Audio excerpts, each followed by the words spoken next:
A abertura da 67ª cúpula do Mercosul parecia promissora. Aquele clima clássico de evento diplomático latino-americano. Ar-condicionado fraco, café ruim, discursos longos e ninguém resolvendo absolutamente nada. Mas aí aconteceu algo raro, algo histórico, algo maravilhoso.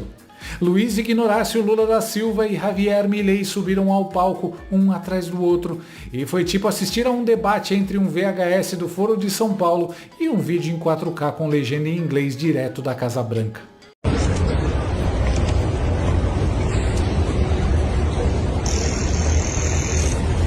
Okay, look at me, please. Look at me.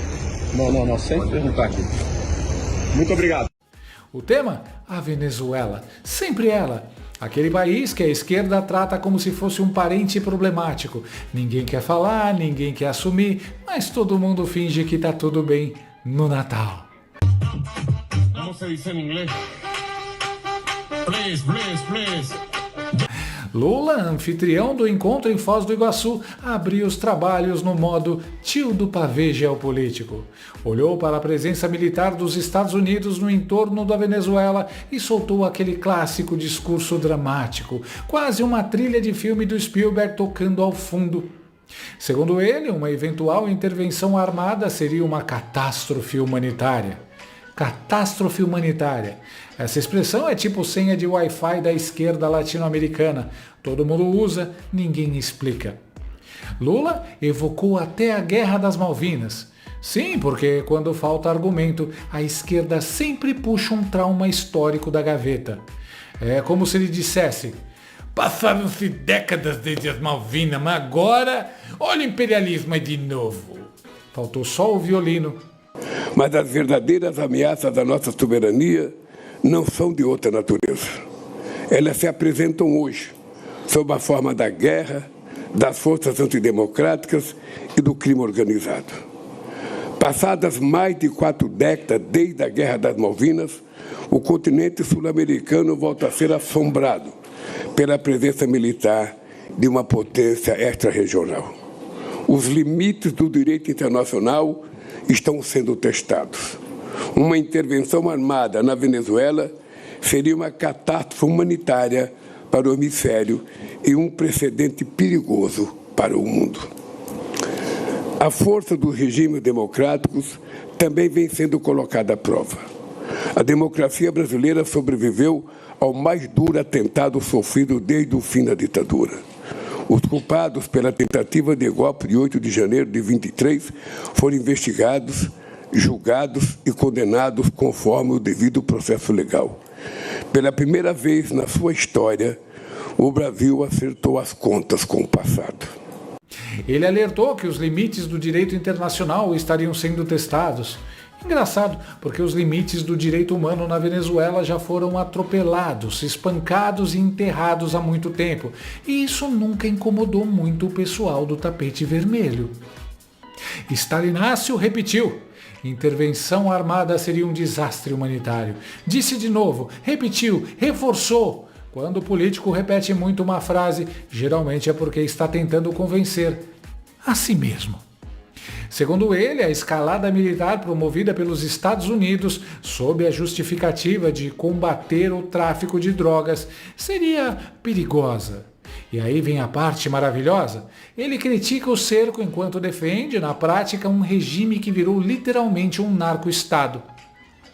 É tipo reclamar da polícia na porta enquanto protege o traficante dentro de casa.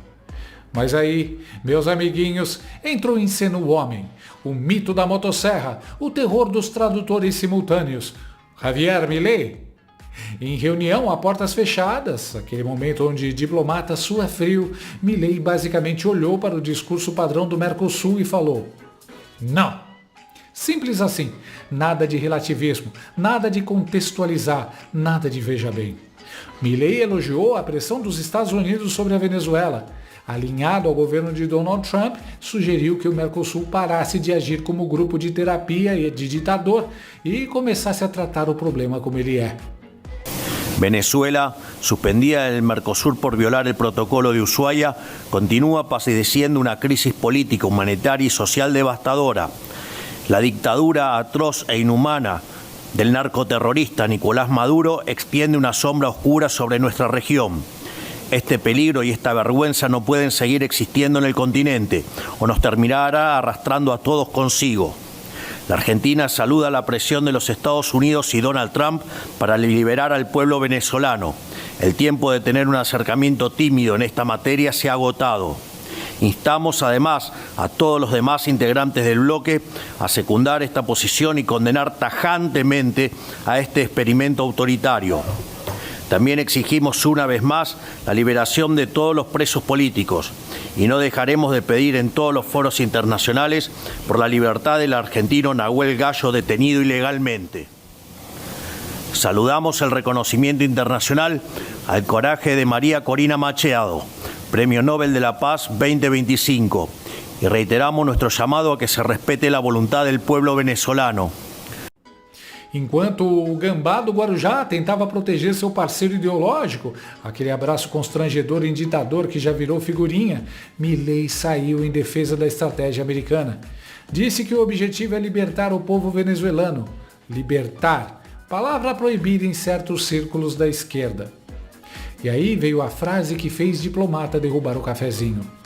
A Argentina saúda a pressão dos Estados Unidos e de Donald Trump para libertar o povo venezuelano. O tempo da aproximação tímida acabou. Acabou. Com ponto final. Não teve porém, não teve apesar de, não teve com ressalvas. Foi um tapa de realidade em 4K.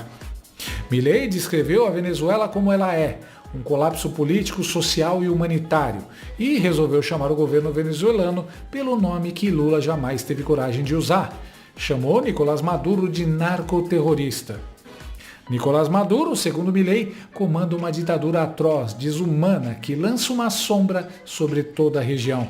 E avisou, ou isso acaba, ou arrasta todo mundo junto. É tipo filme de zumbi, se você não corta a cabeça, a infecção se espalha. Enquanto isso, Stalinácio insistia no discurso do cuidado com a escalada, como se a Venezuela ainda estivesse em fase beta da ditadura, como se fosse algo que dá para resolver com mais uma nota diplomática e um abraço coletivo. A falta de consenso foi tão gritante que a cúpula terminou sem declaração conjunta. Traduzindo, Milei falou o que pensa, Lula não conseguiu maquiar e ninguém quis assinar esse papel. E então, Stalinácio repetiu, mais uma vez, que uma intervenção armada seria um desastre humanitário. Não, diz condenado, não seria. O verdadeiro desastre humanitário chama-se chavismo. E você ajudou a construir essa tragédia tijolo por tijolo, ao lado do seu amigo Fidel Castro, cofundador do Foro de São Paulo. A Venezuela era um dos países mais prósperos da América Latina. Hoje virou um favelão continental. Cerca de 95% da população vive na pobreza. Isso não é estatística da CIA, é realidade. Mais de 8 milhões de venezuelanos fugiram do país, um quarto da população. Para você entender a escala, seria como 50 milhões de brasileiros abandonando o Bananil. É o equivalente a São Paulo inteiro dizendo tchau e indo embora com uma mochila nas costas. Isso sim é um desastre humanitário histórico. Mas esse, curiosamente, nunca aparece nos discursos emocionados do Gnomo de 9 dedos. O regime se mantém só pela repressão, oposição censurada, presa, torturada, assassinada, crucificada, eleições fraudadas, democracia só no PowerPoint. E aqui vem o detalhe que a esquerda odeia. O próprio Chávez admitiu, e o próprio Lula também, que a chegada do tirano ao poder foi articulada pelo Foro de São Paulo. Quando as Forças Armadas, com o apoio da sociedade civil, tiraram Chávez do poder, quem ajudou a recolocá-lo no trono? Fernando Henrique Cardoso I. Depois Lula. Ele chamou isso de ação entre amigos. Amigo bom é assim, ajuda você a destruir o próprio país. Em 2013, após a morte de Chávez, Lula mandou seus marqueteiros para Caracas para ajudar Maduro a se eleger. Gravou propaganda eleitoral enquanto se recuperava de um tumor. Maduro se destacou brilhantemente na luta para projetar a Venezuela no mundo e na construção de uma América Latina mais democrática e solidária.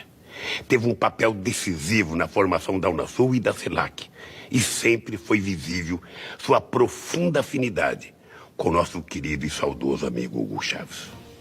Isso é dedicação, não à democracia, ao projeto.